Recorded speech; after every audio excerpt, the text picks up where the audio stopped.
Thank you for joining. My name is John Van Etten, the Managing Director of Human Synergistics Office in Germany, and I'm very excited today to have the opportunity to welcome and speak with Mr. Simon Holz, a trained coach, therapist, head of the Leadership Campus, accredited practitioner in human synergistics tools, and someone who focuses on developing trustful organizational culture and leadership, and an author of a fantastic new book on the topic of culture and leadership, das kleine von guten Arbeiten. So very happy to welcome Simon Holz and hear how he does what he does.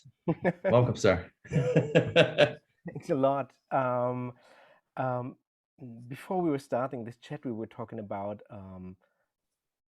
if there is a little avoidance that I have when it comes to things like this here, and to be honest, I was a little afraid because I was asked to do it in English, and I don't feel so secure when I'm talking in English because of those little details that you need in your language when you try to explain really small details. And Yeah. so what happened was, when I got the mail if I could talk about in English, so I went deep down in my avoidance, and I thought about maybe if I should cancel it. And then I thought, yeah, maybe, but it would be a lost chance to share my thoughts and doing something for my company. Yeah. And so the next thing was, do I want to give so much power to my fear that I lose a chance to maybe do a little growing step with the leadership campus? Mm, and that brought me to a thought that maybe fear is quite a lot in the economics, and and maybe we are not so prepared to deal with it very well. Um, so my decision is to do it. So I'm here today, and Thank maybe you for the that is, bravery. yeah, and maybe that is because I was dealing with fears quite a lot in my history. So Yeah. I'm not so afraid of fear anymore. And that brought me to the topic I would like to talk about today, that maybe if we deal with fear a little bit differently, maybe companies start to grow by their own. Um, like, let's say, everything in nature. Mm, Flower grows all alone if the surrounding is okay. Yeah. So let's do a little, I don't know, I would like to do an experiment. Please. Let's say fear is the most fundamental emotion when it comes to survival, right? Right. And everyone has a smaller or bigger fear because of their own history and their experiences they made in life, which leads to bigger or smaller insecurities in our confidence. So the conclusion is, there must be a lot of fear out there. At the same time,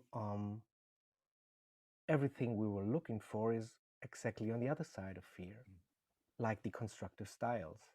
Yes. So there's a problem. Um, if we never learned how to deal with fears, we maybe run the risk of shortcuts, like not to feel the fear and just act as if there is no. We push them away, or we externalize them. So Yeah. I'm not afraid, the world is dangerous. So it's Exactly. nothing to do with Justify and empower the fear, right? exactly right. Yeah. So if we build a hypothesis, it may be we don't admit fears in so many ways that we don't even see it anymore as what it is, and maybe get driven by it. So if we don't look at them, they operate unconsciously and make us do silly things, and maybe even let us think crazy thoughts. So Yes. as long as we don't get a pro in dealing with fears, we Right. won't be constructive. Right. So Right. And once we get into those habits, it becomes so hard to recognize. And that's yeah, so much the value no, no, of what we do, yeah, right? Is bringing that external objective perspective where people start to question, why exactly. are we doing that? Why did I make that decision? And Yeah. where is that coming from? Yeah. Mhm. And mm, if we go on with that experiment, let's maybe challenge some common sense, if you like. Let's take something like competition. Mm, Yes. everyone would say there is competition out there. But what if it isn't? What if there is no competition?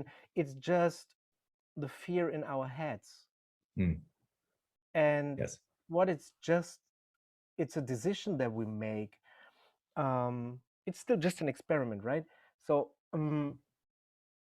if you look to competition a little bit closer, it's a deal contestants entered into, I think, like in a football game. There are rules, there's a start, there's an ending, there's a referee, and there's an award ceremony at the end. Yeah. Mm, but we don't have anything of that in economic. We're comparing apples with oranges. Right. Like, yes, of course, Adidas and Nike produce sportswear, but that's the only common ground they have. Company, different size, different culture, different vision, different people, different KPIs, different goals. And I was checking even the visions. Like Adidas says something like, we want to be the best sport company in the world. And Nike says they want to bring inspiration and innovation to every athlete. So they even want different things. Yes. So Nike wants to inspire and Adidas wants to be the best, whatever that means. I mean, in what? So imagine Adidas sells more shoes, but Nike grows faster. Is Adidas the best sports company then? And who wins? And who decides that? Who's the sports shoe company referee? There you go. That's the fascinating thing, right? Is who's deciding Yeah, what exactly. the goal is and who whether we're winning. Yeah, Yeah. and what do you count? Yeah. So and what's in for Adidas if they win? Expect not having fear of losing. Right. What if competition is just an externalization of inner fears like being not enough, like I need to be the best because of being just me isn't enough, being bankrupt, being suspended, being loved at whatever. Yeah. Absolutely. Being a failure in what it is that you do. And if Yeah, we can come up with a way to compare ourselves to others and judge ourselves as better, then we can strangely deal with that fear, right? and when that Yeah. fear tells you, hey, it's really serious if that happens, Yeah. do everything to prevent it. Right. And once again, the experiment is to say there is no competition, it's just happening in our heads that we are afraid all those things could happen. Yeah. But we do it already so long for so many generations that it's common sense now. There is competition. Right. It's built into the culture, right? And Exactly. it's one of those patterns you find, you're describing it at the business level, but it's also one of those patterns you find at the team level, right? It's our team competing against that team, and how are we judging that Exactly. criteria? And it Exactly. breaks right down to the individual level of how do I judge myself, and in whether I do that in reference to others as a competition, and whether that's healthy and leading myself, our team, and this business forward. Yeah. And imagine, I don't know, a little fairy tale that all started long time ago. Let's say there's a farmer who shared his field with another farmer, and one day the farmer felt afraid the other farmer could harvest everything and there's not enough for him anymore. So he made a decision. Couldn't endure that fear, so he acted and harvested everything at first. And the other farmer was shocked. course, and afraid, of course, because he had nothing to eat anymore. And so they had beef from that point on. And from that day on, mm, the other farmer decided to be faster and better and earlier. So did the other. So the farmers started to tell their families and friends and other farmers, you need to keep an eye on the others and don't trust them. Mhm. And from that little story in the countryside somewhere, competition entered the whole world of economics. like Yes. like Adam's apple, yeah. Yeah.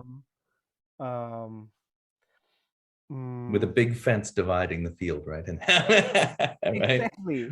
mine and yours, Yeah. and yeah, So so it's surefire that as long there's someone with fear, there will be always competition, yeah, because that is the best solution that many people have to calm that fear down. But maybe that leads to two more points in that experiment. Like the mindset behind that is there is not enough for everyone. And I think that is one of the biggest problems that people have in that point. mhm, um I don't know, everyone knows that we are destroying tons of food every day while it's missing somewhere else, and we know that the chosen few have 80% of all the monies. So look how much fear there must be.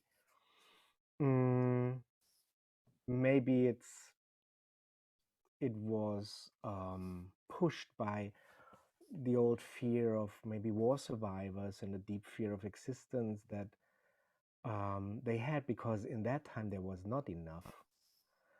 And that still makes us doing crazy things like believing grandma when she says, "Hey boy, you need to eat." And I said to myself, why can I not eat later? Is there not enough left then? And grandma's tons of food in the cellar for what? um yeah, can I not buy them in the supermarket? yeah. It's so interesting how these unhealthy patterns arise. And in the US, we talk about the clean plate club. Parents really encouraging their kids to eat everything on their plates. You don't want to waste any Yeah, food, that sort of yeah, thing. And it's I mean, among many other things, but it's one of the factors they believe is contributing to epidemics of obesity, right? We have to eat everything, and people, as when they become adults, have this pattern and belief that then they no longer question it. It's quite yeah, subconscious that I just have to eat everything that's on the plate and not leave anything behind. yeah. And that's no longer really serving us any form of a healthy response. Yeah. And the one problem is we stay on that level of reflection. We don't get to the point like, why did our parents tell that to us and what was their Right. idea behind? So it's in our heads, so we have to eat what's on the table. Yeah. And we put more and more on the table because we are afraid it's not enough. And then we overwhelm whole organizations with flood of projects and overtime and all that crazy things that are normality meanwhile. Right. Maybe just because we're afraid that there could be not enough for everyone. Not, Precisely. not enough money, not enough time, not enough fun, not enough land, love. Yeah. Well, and that if we don't have it, someone else will take it, right? And there's that sense of scarcity and the sense of, a zero sum game that for me to have something, it means it must be taken from someone else. And Yeah. that, that's such an interesting concept when you look in, again, businesses and teams that are supposed to be working together, and Yeah. find that really a lot of the way they interact is based on those kinds of insecurities. And there comes the next insecurity. Am I allowed to talk about that? Um, is Precisely. is it okay to say that I'm afraid of something when I'm sitting in my team, or do I have to act like that nothing can insecure me? And there are so many those mm, old thoughts how it has to be. And I think it's really time to challenge them all because so many are fear driven. Uh, Another Absolutely. example, like, I don't know, being first to market. Great Every example. company says we have to be first to market, otherwise the market is empty. But if you look, I don't know, like Apple, they were last to market when they brought the iPod. They were the last to market on the MP3 player market. Yeah. After a short time, they had 80% of the market, Yeah. right? So They weren't the first phone either. no, so it Yeah. means it doesn't play a role if you're first to market. It's just the fear. Yeah. And the other fear, like it's not enough and it's not good what I have. So I have to be the first. No, you don't, because I don't buy Nike shoes just because they release one day earlier than the Adidas does. Mm. I buy the one or the other because I like them. Yeah. Or the other way around, you take someone who was first to market, like Volvo. I don't know, no one remembers that they invented the seat belt because no one cares today. Uh, so yeah, they were first to market, and so what? Mm. Um, and there are so many things that we are allowed to challenge and ask Yeah. ourselves, is it constructive, or is it Right. just based on old fears that came on traditional ways, generation by generation? Indeed. And maybe if we stop, oh, Oliver. Um, I think I agree in a certain aspect that there is the part of fear and competition. But I also see the other side of competition, and that's people are looking for a challenge, and it's for them it's a creative part, and it's giving them positive energy. There's more than just fear to competition. Mm-hmm. Mm, two thoughts on that. The one thing is, if there is a competition that is is dealed, like it's okay to be competitive with maybe another team, and it's kind of a play, and there is no fear that you lose your job without the best idea. Of course, you can deal that, but um, what I found out mostly on people who are in sales, who have a hard competition gene, when you talk to them a bit longer, they of course tell you that competition is what brings them out of bed every day, what pushes them to drive to another client, and that what gives them energy. But if you talk with them a little bit more, they will tell you that they're quite tired and maybe they don't sleep so well, and that they are quite angry because they were not the best seller of the month again. And if you talk a little longer again, sometimes they come to the point that they say, to be honest, it really takes a lot of energy to Mm. play on that high level all the time. Mhm. And I was to a big company who were selling working machines. And there were really tough guys sitting there in the coaching. Is in the end, 50% of them were crying a bit because they say, "Boy, I never thought about it in that way, but whew, it would be cool if there would be a little bit less pressure." And they start to rethink competition. I think it's that they are used to that for quite a long time, Yeah. and for me, of course, you can do that, like comparing yourself all the time, but then you have to take a lot of energy looking left and right and what they Mm. do, Hmm. and you don't concentrate on what can be your best solution.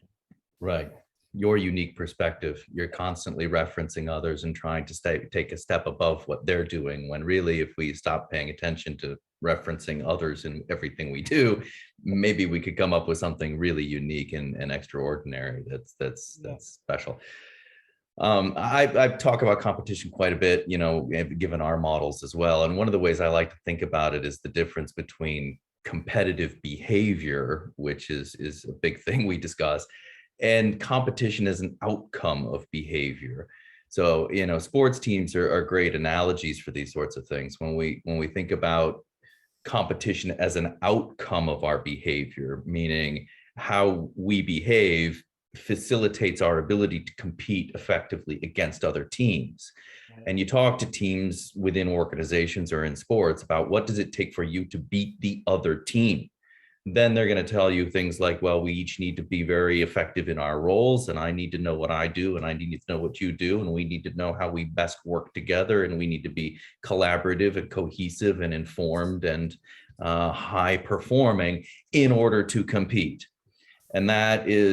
And actually what they're describing is constructive behavior. And this is exactly what we find in research and real organizations and teams, that it's that kind of, skill and creativity and collaboration and coordination that enables us to compete as an outcome or as a result of that behavior.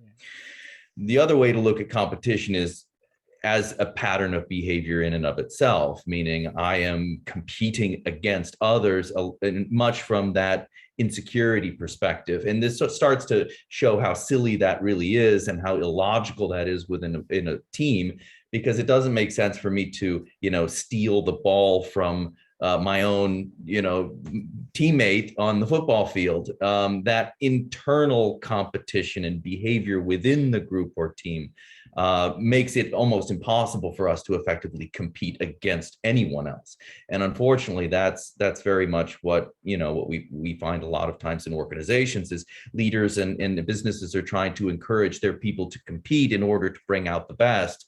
And actually, they're doing it in a way that breaks down teams and causes people to really bring out their worst, try to draw positive attention to myself at the cost of other members, push their efforts down, make them less effective so that I am more effective. And it becomes individualistic rather than a collaborative, competitive team and group. I'll give you one other example I like to use for sales teams. If you want to figure out whether there are a competitive sales team, like a constructive team that competes effectively, or whether they're internally competitive, there are kind of two questions you can ask.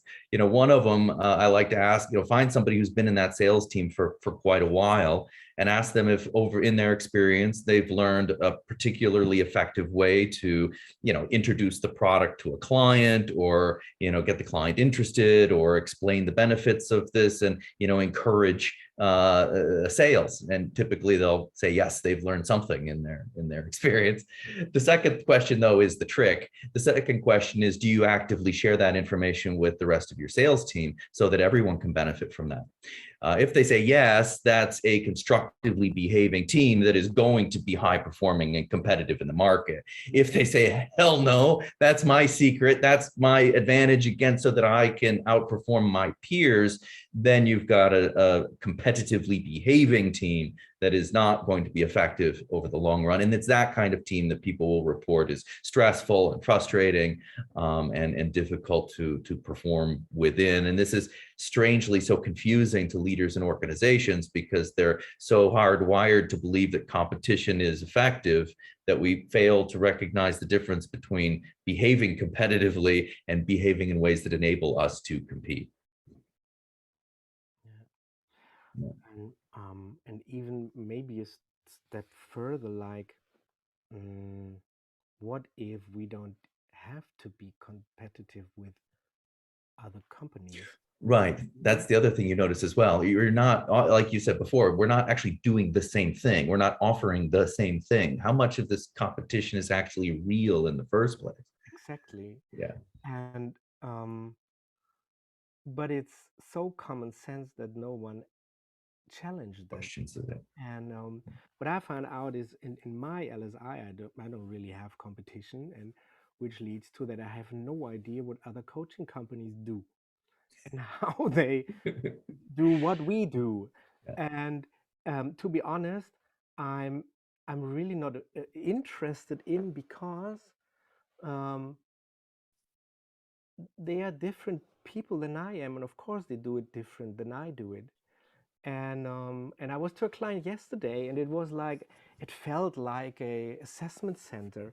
And in the end, the CEO asked me, and what is so special about you and the difference to others? And I said, I have no idea. And I don't think I'm very special. I'm just me, and me with an idea. And if you like the idea and you find me sympathetic and it clicks, Mm. then I can be someone who can help you. Yeah. Maybe there are others who are cheaper, whatever, better, maybe. But I find the clients that fit me. Mm. And I think that is an internal trust that I had to build myself for quite some years. And I think that is the step out of that fear Yeah. and to find out again, what is reality and what is my fear, and what what if they are just old fears, what your parents told you what's important in life, and what if we mix them up with reality, um, because everyone told us, parents, grandparents, teachers, books. So the big thing is, what if we were all wrong? Yeah. and Yeah. mm, and if we stay in the experiment and say, if it's wrong, what if we change what we use our energy for? So if we stop fighting competition and start to calm our fears and concentrate on what we can do best, which doesn't mean never look at the others like I do. Maybe that's a little bit extreme. You don't have to. But if I look to others like colleagues, it's more from a interested, friendly point of view, like, wow, interesting what you find out. And maybe we can share and grow together. So it's no fight against like in the red styles, and it's not Right. protecting myself in the green styles. It's more collaborate in the blue style. Yeah. Yeah. So if you would ask me what my call is, so we need to get pros in not being afraid of fears and deal with Yeah. them like any other emotion. I mean, there are so many other emotions, like, I don't know, joy and sadness and shame, and they are all not dangerous. They're just emotions, and fear is not the different one like the others.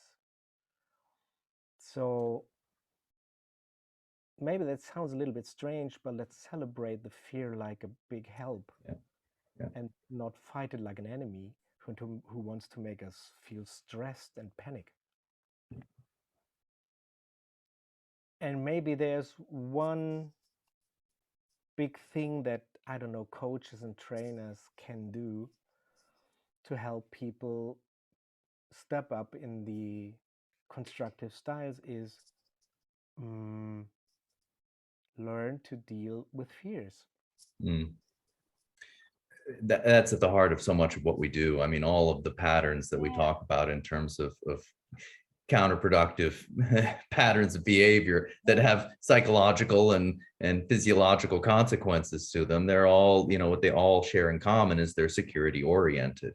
Those are the behaviors that people use when they feel those deep insecurities and risks that we start to need to fulfill, no matter what it takes. And that's when people start viewing and perceiving the risk in their own teammates and working against them. Competition is such an interesting one when you look at teams and groups. One of the things we look at is how individuals solve problems versus how groups and teams solve problems. And you touched on one of the things that really makes the difference with competition in the pattern of behavior we're talking about versus constructive styles is that in more constructive teams and groups, we're able to build upon each other's skills and knowledge. I can recognize not only that I have some good ideas, but I can recognize that you also have some good ideas ideas, and we can put those things together and build a solution to a problem that's better than I could have done and better than you could have done alone. But that breaks down when we have that competitive mindset where I have to win and I have to be the best. When you watch teams that have that kind of pattern, it's each individual trying to sell their personal solution to the problem. And when I recognize you have good ideas, I don't see it as an opportunity any longer. I start to see that as a threat, because your good ideas might look better than mine. And if your ideas are good, then mine must be bad. And now we're getting into those transactional, security oriented patterns that prevent us from being able to solve problems most effectively in teams and groups. Yeah, right. And there's one more thing that makes all what you say even more um, at at the moment. Mm, if you, I don't know, if you step in a helicopter and have a view from above, mm, the world is turning and driving faster and faster every day, Mm, mm, and I had a nice conversation with a Chinese doctor. He said, you have to imagine the world, sometimes it's in a yin phase and in a yang phase. And yang phase, it's like faster, harder, bigger, whatever.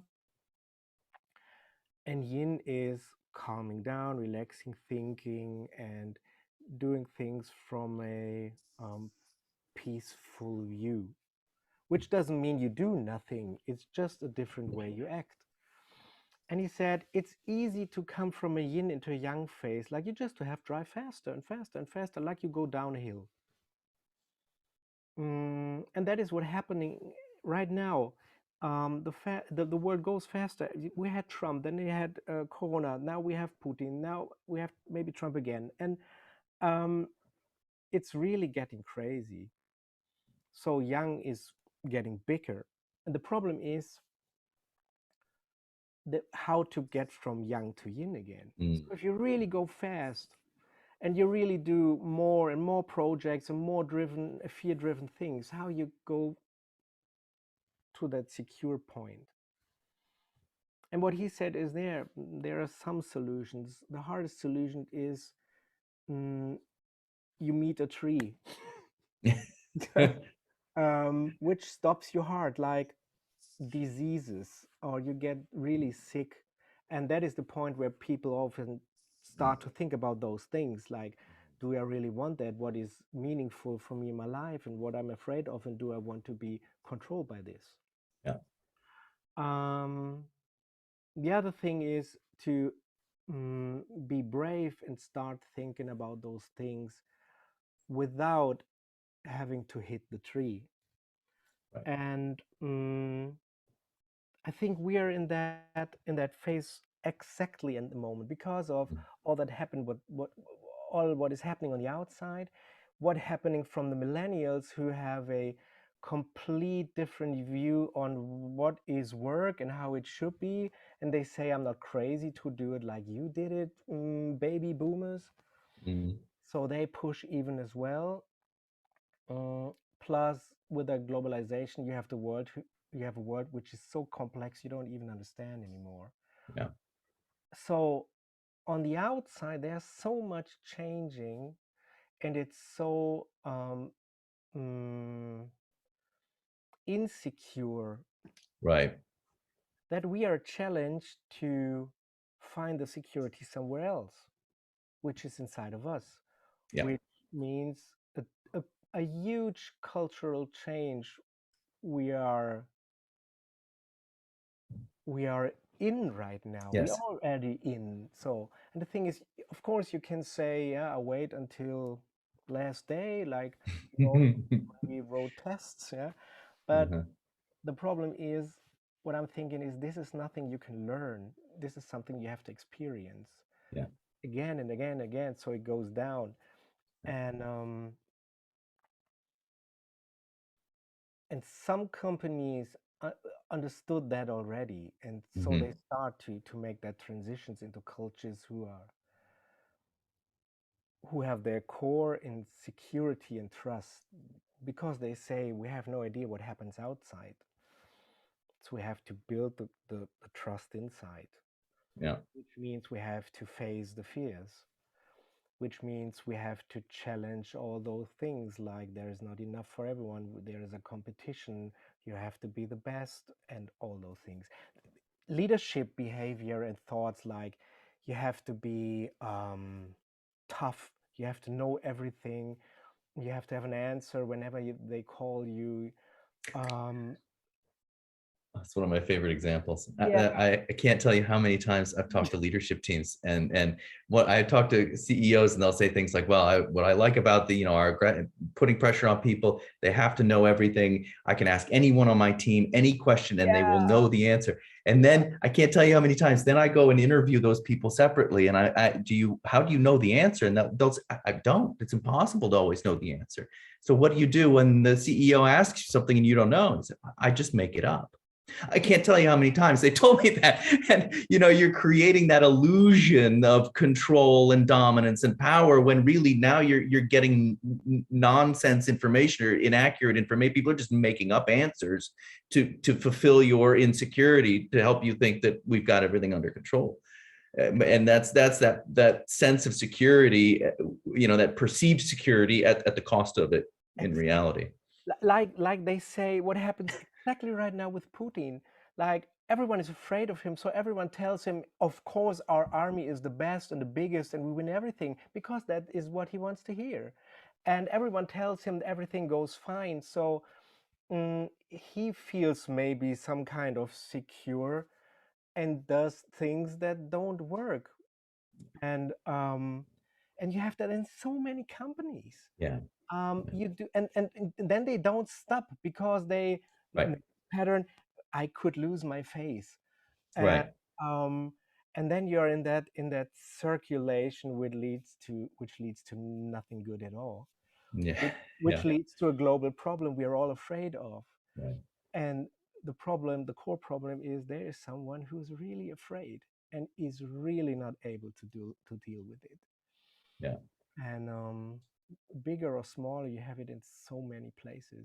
Yeah, yeah, and with the when we talk about aggressive styles, those are patterns where we're pushing ourselves sort of beyond the the realistic threshold, or sometimes I like to talk about the point of diminishing returns. The yin in your model. We're also, by the way, amazingly good in organizations and as leaders, not just in pushing ourselves, but in holding our teams and others to those unrealistic standards. Yeah, And it's interesting how that, it can get so far out of balance. We're pushing harder and faster and harder and faster. yeah, But eventually the system will force, like the tree example you gave before, will force us back into some kind of a balance. But, in that case, kind of catastrophically. I remember working with a client who had this pattern of pushing, their teams and people extremely hard, very long, hard hours, unrealistic goals, a perceived sense of risk and threat. If you don't, do everything, you're not on top of everything. And it became completely unsustainable business model because they were actually turning over employees within an average of about 9 to 12 months.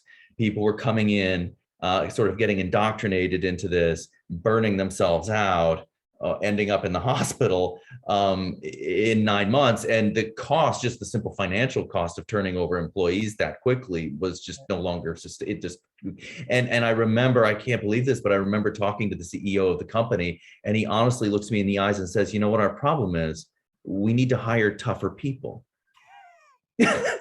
yeah, And it just illustrates how far that mindset if we don't stop and question and think about, where is this coming from, why are we doing this, what are the consequences of this, that just keeps building until it just breaks down. And it's sort of sad how often we come into contact with teams and businesses where they're at that point, it's breaking down. and let me get to back to the point where you say it needs a balance. I would be a little bit more provocative. I would say it needs reality. Yes. Yeah. It's Yeah. of course you can Yeah. construct something in your mind like it should be, like we need tougher people. But this is just more acting out fear and more and more and more Right. until it collapses. And every Right. um, fearful system will collapse, because it has to. You always have to make it bigger, harder, um, Yeah. I mean, and there's come to the ceiling point where we can't do it more, and then it will yeah, collapse. there's fear in that statement. You know, we need to hire tougher people. Exactly. The point is, this is obviously not working. Everybody can No. see that. I Yeah. don't want people to recognize that it's my fault as a leader to have created this kind of system. Yeah. So I'm going to start blaming everyone else who can't keep up. That it's their that it's, that it's their fault, not mine. So, so if I would be the fear, I would say maybe something, not something like we need to hire tougher people. The fear would say, I'm afraid they could find out that build an organization which is not good for the people, Right. and maybe I did a bad job. And what if they find out? So I have to play the game on and Yeah. on. That's that is not really in their minds. It's just far in the back, and Yeah. the wheel in their hands, and that one step to understand that mm, when you don't step out of the fears and you confront yourself with them, it will collapse, either the system or you. Yeah. um, Yeah. It's a matter of time. it is. Yeah. And um, and I think that was working quite a long time, like when we were in Germany and have those typical family companies where you had that one family father on top, and that was working, and the people were afraid and did what they were told, and from that times all the rules are coming, and the world has changed so hard that it's really time to rethink all those rules, Right.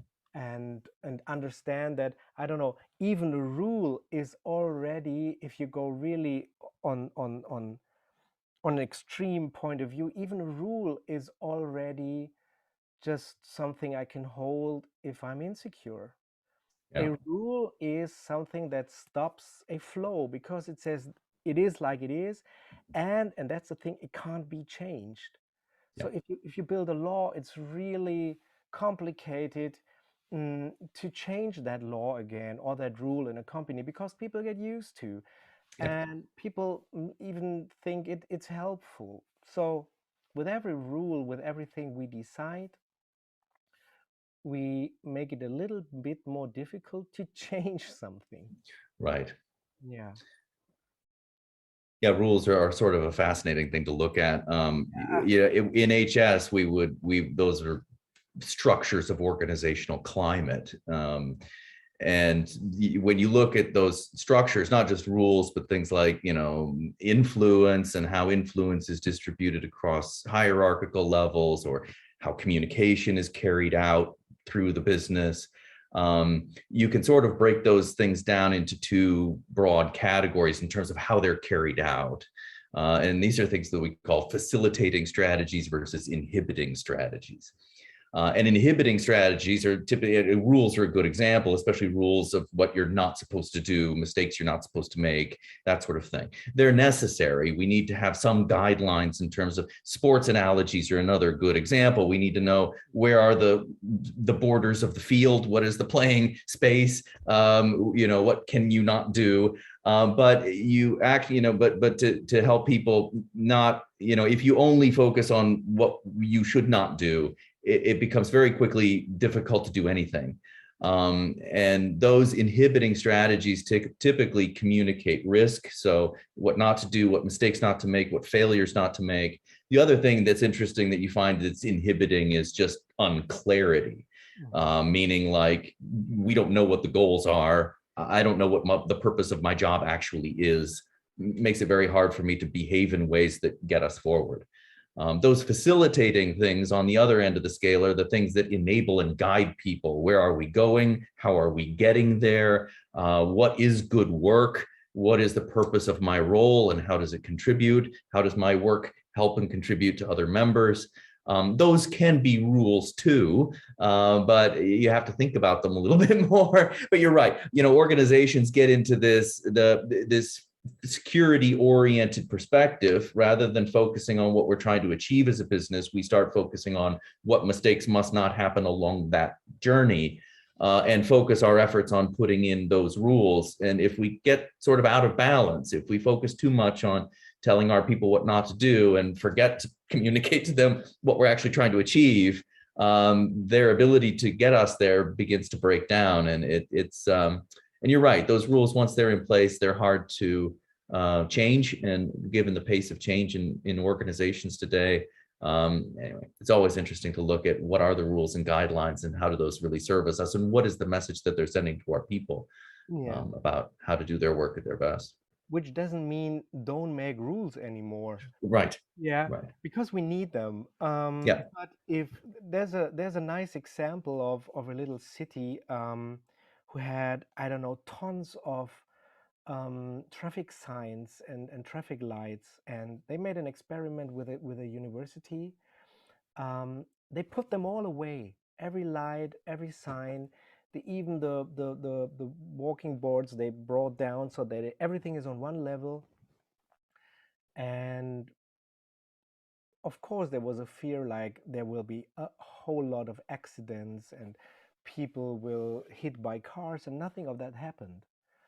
What happened is that people started to drive slower, be more careful, take more care of the others, because they had to act um, without being told what to do, Yeah. which helps us being more adult and grown up with. Conscientious. Yeah. Exactly. And Yeah. so, and that maybe that is another fear. Like, of course, we need rules, and rules Sure. are helpful as long as they are not only there for to bring down fears, but Right. to tell us how we can come forward in a good way together. Yeah, that's a great example. One I like to use has to do with pilots, because we talk about this in terms of like organizational compliance so often, which is again sort of the rules by which and the guidelines by which we Yeah. do things. And pilots are a great example. If you're familiar, pilots have checklists, basically compliance that they have to do. And there's a lot of checklists that Yeah. you have to do before you ever start the engines, before you taxi, before you take off, lots of checklists. And that's important because those rules and guidelines are there to help manage the workload, make sure we don't forget any steps.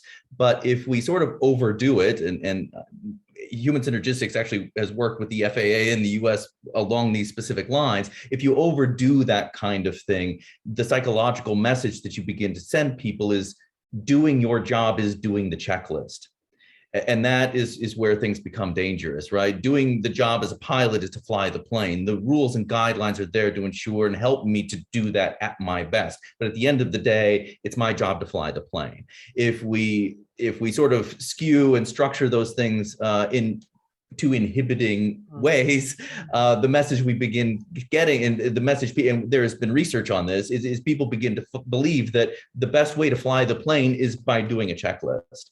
And that is when things become very dangerous, because we don't take responsibility. We begin to be less conscientious. We shut off the human part of our mind and become dependent upon those structures to tell us how to do our job. And that's when things get dangerous. Yeah. And even maybe that leads to that you don't do the checklists so detailed anymore because it's what they want. And Right. And you begin to lose myself. understanding of why it matters. Yeah, exactly. Right. Yeah. Yeah. If you like using the example of the pilots, you should watch the movie Scully. Oh, yes. Have you seen it? No, I haven't seen this one. There used to be a great series in the US, and I'm going to forget the name of it, but it was basically a documentary, and it was tough to watch, but each episode was a different plane crash situation that had been investigated, and they reenacted the whole thing and showed what happened and how that happened. And, there's so many interesting things. There's never one mistake, which is another good message, I think, for organizations. It's a chain of mistakes that leads to these catastrophic failures. And it's sort of frightening how often that, there's the opportunity for a human being to have done something different, to have recognized and to step in. I remember in one of the examples they were looking at, I forget where this was, but it was an airline, and it was airline in somewhere in Asia, and the co-pilot saw the problem, but culturally felt that they couldn't bring this up with the pilot because it would be criticism. And so even though they knew of it and saw it and recognized it, they sort of didn't say anything until the last minute, at which point it could no longer be. So, and this is what you see in organizations. You keep making rules and guidelines, but when things go in the wrong direction, it's the human system that broke down somewhere. It wasn't that we didn't have the checklist. It's that I felt I couldn't say that to my leader. I didn't know that was really my responsibility. It's those cultural and social factors that make the difference. We've got so much research on this. Nuclear power plants are another place we've looked at this with, those simulated emergencies and so on. It's not the knowledge and the checklists that are missing. It's the ability to feel that I can speak up, that if I say something that seems like a crazy idea, that's not going to, that's going to be heard. And it's the same sort of thing organizations need to perform at their best as well. And in that situations, what is the emotion they have? They're afraid again. Like, right. am I allowed to say something? Yeah. It's fear again. So in the end, it's really a lot of dealing with that problem. And even like when you say what people say, even CEOs say something like, if I tell that to the people, and what if we found out something different the next days, then I said that. Right. Yeah. But then going back, so I better not say yeah, anything. of course, but 2 days later you can say something different. But what will they think of me if I change my mind every few days? Yeah, maybe they think of you that you are really thinking a lot, and that there are new informations that you like to share, and that are important informations that help you to solve the problem in a better way. But the fear is different. It's like, again, losing my face. They could think that I don't have an opinion and it's changing all the time, and and that's in the end the point, what it's about, to find that trust, to be in contact and have relationship to the people, which leads to a calming down in the body. Yeah. Like, hugging people helps us to reduce fear. So you don't have to hug everyone in the company every day, but hugging can start even with thoughts and things I say. And what I like, I'm into that polyvagal theory at the moment. It it's really I really like it because it helps us to understand it from a biological point of view. It tells us there are three big nerves like vagus and parasympathicus, and they say there are two things that our body needs to be productive, effective, and it's security and it's trust. And if you bring it down to what is the job of a leader, it's to bring people in a state where they are effective and deliver performance, which means build a surrounding that brings security and trust. Precisely. And find that for yourself at first. Yeah, that's the way it is, right? A lot of times when we talk about culture, I tell leaders, before you can change the culture, you need to be able to influence your team, and before you're going to be able to influence them, you need to be able to change yourself, and that's exactly the kind of goes to the polyvagal theory, which I think there's so many people when you go into companies and they say, yeah, psychology, it's like, it's not even science, it's just, I don't know, esoteric something people teach in universities, and But when it comes down to biology, when you can measure things in your body and you can even measure the activities of nerves, people start to wonder a bit and understand, yes, of course, if I'm in a high vagus level where I'm so tilt in my head because of tons of to-dos and projects and everything, yeah, exactly, I can't make good decisions. Yeah. I have a nice example. I was to a company which had, there were 80 people in that company, and they had about 200 projects.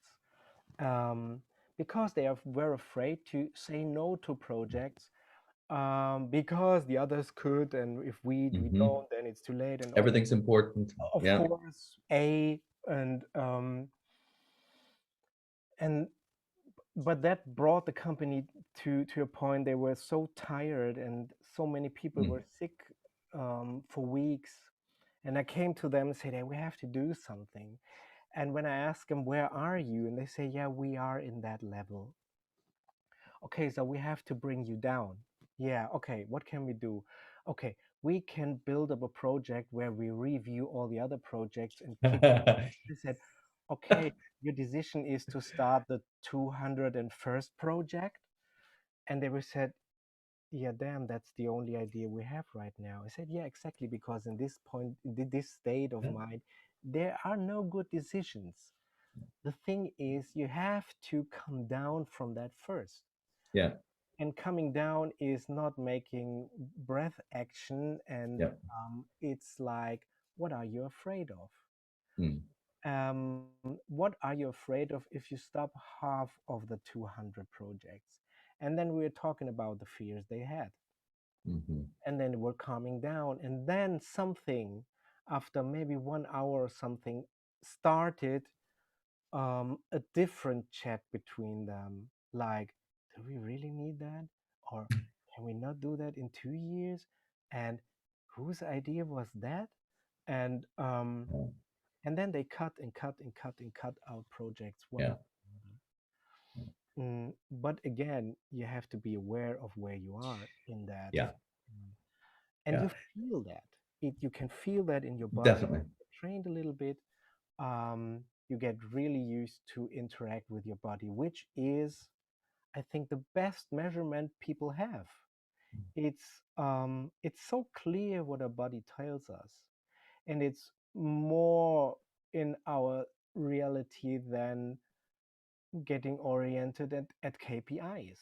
Of course, you need them as an orientation, but if your whole body says no, and if you sleep very bad, and I don't know how often you have CEOs in the coaching and say, before I had to tell it, I needed to throw up. Yeah.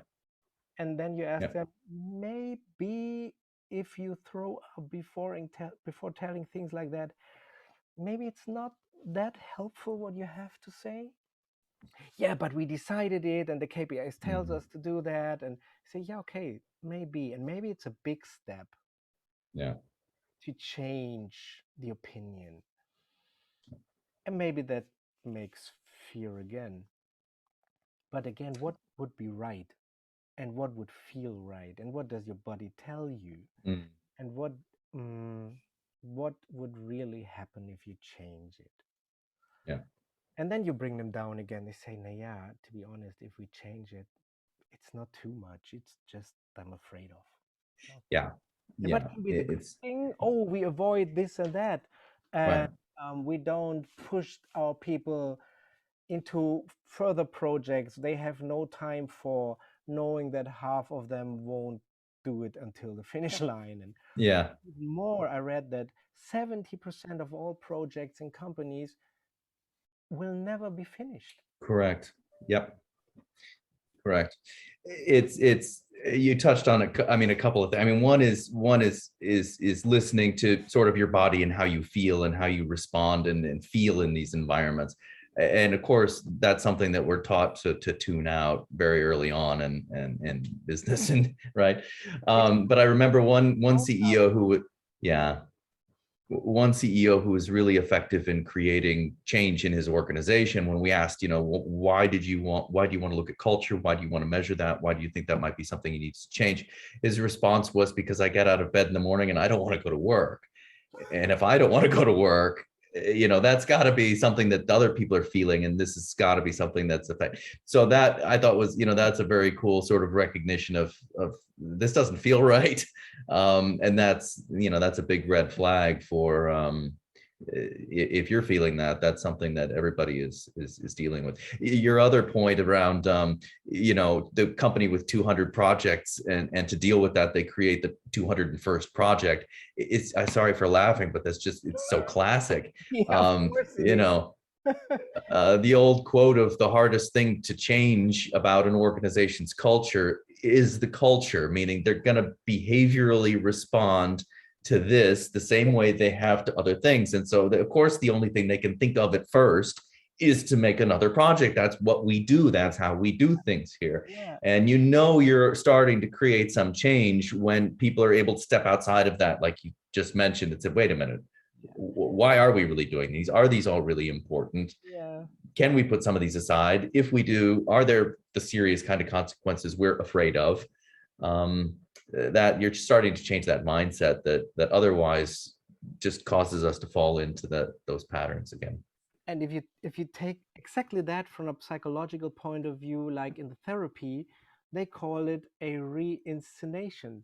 Like you do the same thing again and again until you get to the point you understand it. And the crazy thing is that what we do is, mm, by reinscenating, we make it a little bit bigger and bigger and bigger, step by step, Yeah. until we understand it. As if there's someone sitting in the back, like, what more do I have to do that he understands it? And and then it gets bigger and bigger, and of course, 201st, 202nd, and so on. And it always needs to get to the point, and I think that is what makes cultural change happen or not. It's getting to the point to understand what is my pattern, and Mhm. what did I do all the time because I learned it like that. And Yeah. if that happens, I think there's a good chance to really change something. Right. Right. Absolutely. We had a CEO who had it was something between a coaching and even therapy. Mhm. It was a CEO who had parents who were fighting all the time, and his job was to calm down their fights and to take care that they don't break up. And if he was able to calm them down, they had a little bit of time and energy to look at him. And with that pattern, he went into his company, and he was doing everything that there will be no fight at all. So if he wanted to go, if there was a leader, he said we need to go the right way around. For marketing and sales, we need to go the left way around. So on Monday he told marketing, yeah, of course we go right, and Tuesday he told sales, yeah, of course we go left way around, and built a big confusion in the whole company. And when the confusion came up, he stopped moving completely. Like, maybe we don't go right and left. Maybe we stay where we are. It's not bad here. And which leads to that the leader stopped um, asking him where to go and start doing their own business. So they had like sub companies in the whole company, Yeah. which leads to incredible ineffectiveness. And he did so many things, like they started to build a vision, and they started to make strategies, they were working on their values, they started to find clear goals, but the whole company shredded all that. Yeah, of course we have goals, but do we really need to write them down? I mean, we have them in our heads, that should be enough. 1 year later, what was the goal again? Yeah, but it was okay that year, and we were there quite some time, and he was really afraid to trust us. And when it came to the point that he started to trust, and he told us a story, we don't even have to say anything. He just told his story about his parents, and then he said, wow, I'm doing exact the same thing with my company. And of course, it can't work. And that was the start of his journey and the whole company. And and if you're a lucky one, you have CEOs who started their journey already, and you know their pattern from the past, or you start really from scratch, and which makes it sometimes not so easy. Very often so, indeed. Yeah. Yeah. I've got so many things in my head, but let me see if Marie's got her question before Oh she. yeah, welcome back. I'm so sorry. My laptop was scared of what I wanted to ask and just turned off internet. No, sorry. I must say I have forgotten my question, but I do have a point following what you just said, Simon. Then culture change in an organization should probably start with almost a therapy of the CEO. Then it's more than leadership development. It's personal psychological development to this point. Yeah. That's interesting. It often is, because I think it's logical. The head of an organization is like he is, and people, if the if the culture is not that strong and trustful, they start to understand his patterns and react on them, and that makes the whole company more or less a reinscenation of the personality of the leader. Yeah. I have a small example. I was working with a university, and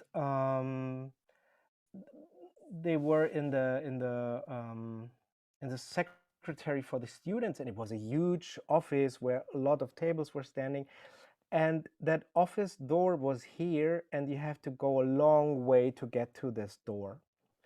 And I was working with a leader of that team, and she said, "Hey, I really don't know what I could do.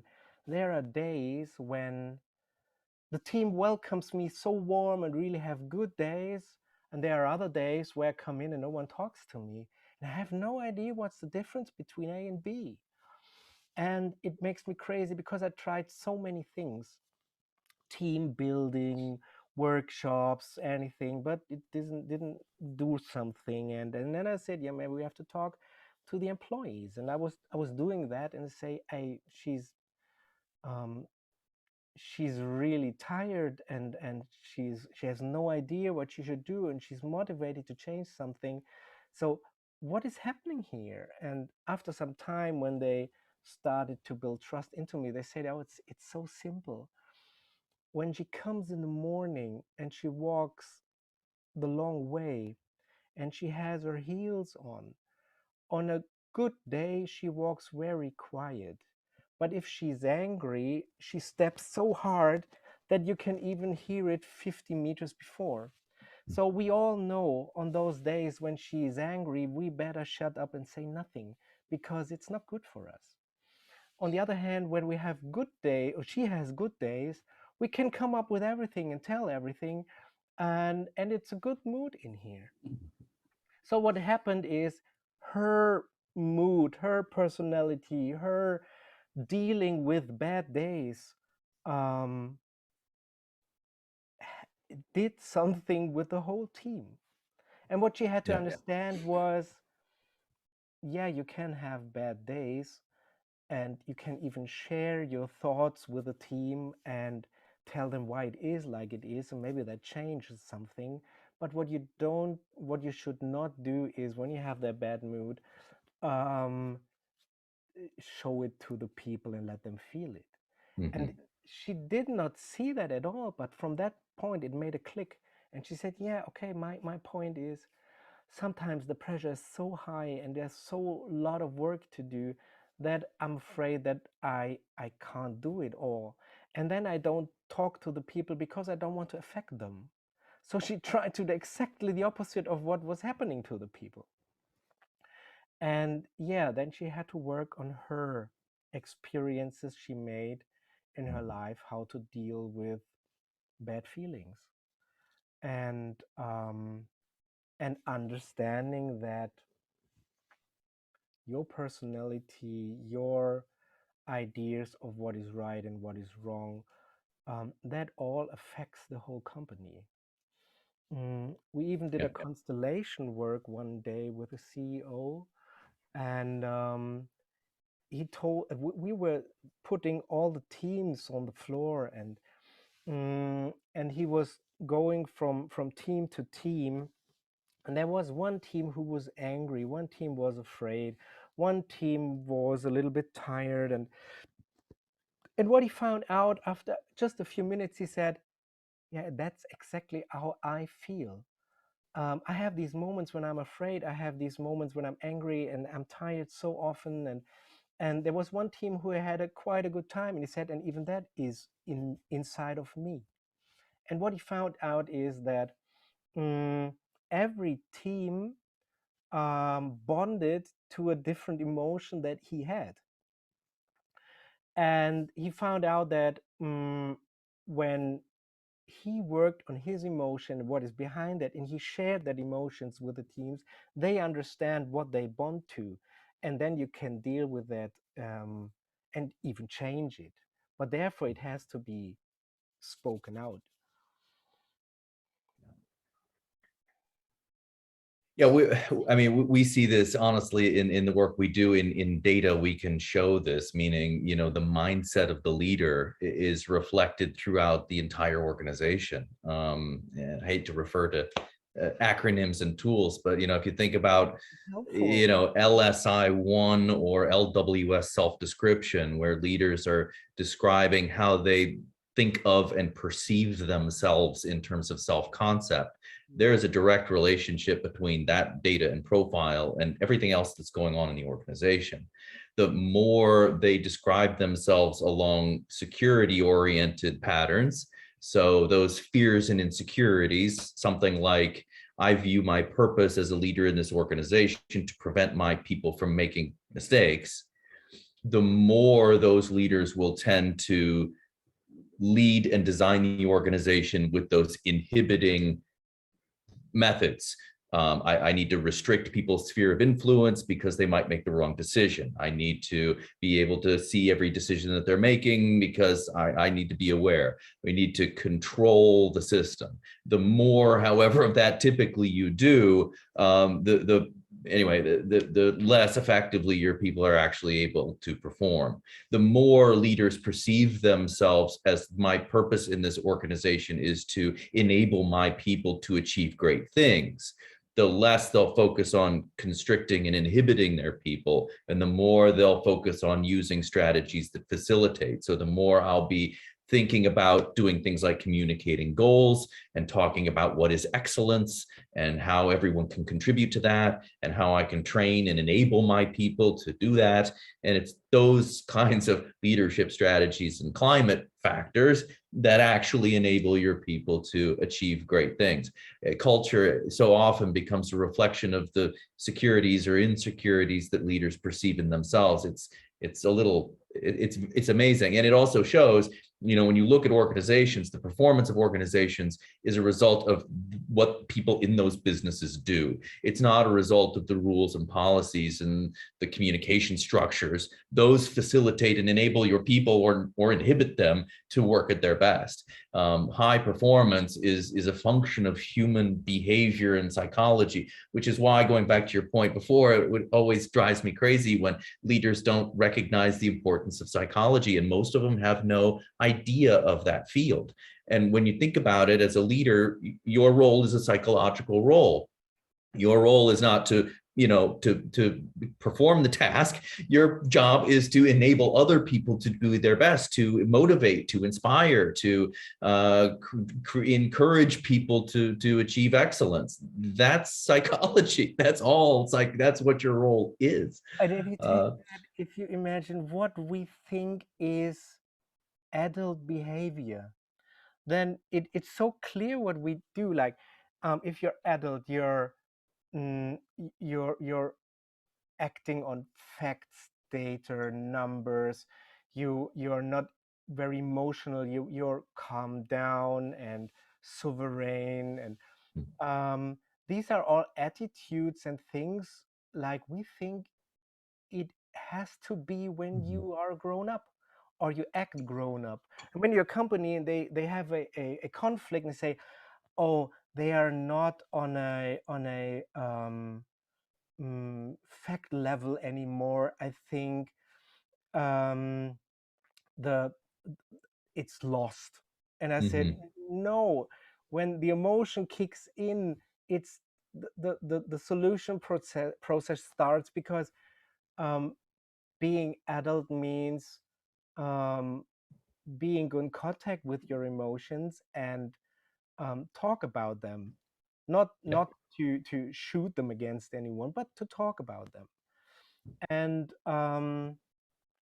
so maybe if we understand in a better way what it means to be grown up, like still being the little child inside who can be really happy and excited about things and really be afraid about things, and understand that this is normal, then we maybe we don't see numbers as the only solution, or the only information that is important for solution and decisions.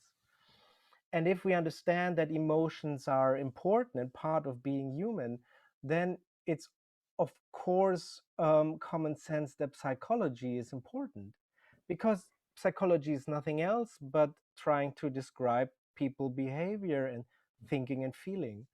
And so the crazy thing is, or one avoidance strategy of not feeling emotions is to bring them out of business. Business is numbers. Yeah, business is tough decisions on facts. No, it's not. And if you look at all the great people we like to be more like, what is one thing that they all have in common? They are all little childs with dreams and do things nobody does. And then we look up to them and say, wow, I would like to be a little bit more like them. Meanwhile, I say, oh, it's all about numbers. And so maybe we're invited to bring emotions into economic and business. Absolutely. And then we start to understand that our job is a psychological. Yeah. Inspiration counts much more than success or failure. I mean, Thomas Edison is a nice example of this. There are so many, right? But the whole story, what is it? He failed to make a light bulb 10,000 times or something crazy before he finally made one that worked. If we judged based on failure, we would have quit a long time before we got to that 10,000th light bulb. It matters more the inspiration and the purpose, which is all psychological, than the outcome that we look at. It's amazing that leaders overlook that you're leading an organization. An organization is a social system. If you're leading that, you're practicing psychology. So, or at least you should be. That's how we motivate and inspire. We try so hard to put that out. Right. But we want engaged employees. Yeah. Yes. Which is really crazy. But that's exactly what happens from a therapist point of view. If you take something out of your reality, it becomes crazy. And then you have all these things that don't fit together. And what you do, you don't think about, because we all know they don't fit together. And I better not think about, because you get crazy then. But maybe we should start to think about, because that helps us to get uncrazied. And that's right. Yeah. And that takes some time, and you have to be a bit brave. That's right. That is right, because we might not all have the answers. It takes a little bit of bravery to step outside and reflect and have that different perspective. Yeah. And then companies grow naturally. Then you don't have to push here and push there and forbid this and forbid that. Then you're in a natural process of developing. And that was the idea, to say, if we are allowed us to be more afraid or have all the other emotions, even like joy. I mean, how often do you see people are full of joy in a company? I don't. Not often enough, right? Really, they talk about like, yeah, Yeah, I'm really happy right now, but yeah, you don't feel it. So right. it's about to bring it all in, That's right. and then we can build cultures and companies and economics who And are more like we are. yeah, yeah. They grow naturally. They grow in healthy ways. It's amazing that so often we believe that it takes force and fear to Yeah, drive excellence. When yeah, you talk to any employee, I've never had an employee say, "I want to do a poor job." That's not human nature. Human beings want to do great at something. We want to achieve and contribute and matter and count. You don't have to force that. That's not something you have to scare out of people. Actually, you do scare it out of people if they feel insecure that, well, if I try to achieve great things, it's going to be a problem. That's what holds them back. yeah. Um, yeah. And that, Fascinating conversations. yeah, because it's so far already. When you talk to a CEO and he says, you tell that to the CEO, he says, yeah, but not my people. They really don't want to.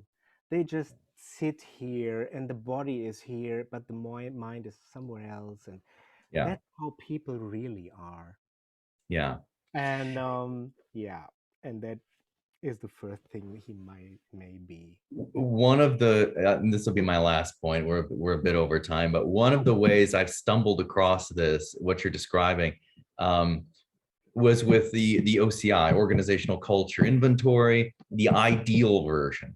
And a little experiment I did a long time ago, and it just blew my mind. But when we give that inventory to people and ask them to describe what behavior should be taking place in this business so that you can perform at your best, they predictably describe what we call constructive behavior. It's very consistent. We need to know what the goals are. We want to achieve things. We should experiment. We should learn from mistakes. We should share information. We should care, collaborate, healthy psychological patterns. Great. Put that to one side and then give them another copy and ask the CEO to describe the ideal behaviors for a staff member of their business. So rather than what do you, CEO, need to achieve and perform at your best, but what do you think other people need in order to achieve their best? You should see the same profile, but it's amazing how often you don't. I need to know the goals and experiment and learn and achieve, but I don't think that's what other people need. And that's that's a psychological thing right there, which tells you all sorts of interesting things, and is, I think, also at the heart of a lot of the challenges that businesses have, because it's hard to create a high-performing culture if we have those kind of misunderstandings and can't step outside of ourselves and look at things from a perspective and recognize the common patterns that we as humans need to work together to achieve. And that leads to my last point, because that brings us to the point that we think that we are different because we don't talk about the essential things. In the end, no, we're not. Yeah, Same emotions, same needs, same fears to talk about it. yeah, And I think there is the chance. precisely, to make the connection. Thank you, Simon. It's always a pleasure to talk with you. I could go on for hours. It's really wonderful. Thank you so much for taking the time. Anyone who sees this should get a copy of the book. It is wonderful. I really enjoyed it and enjoyed the time as always. Thank you so much for your insights, sir.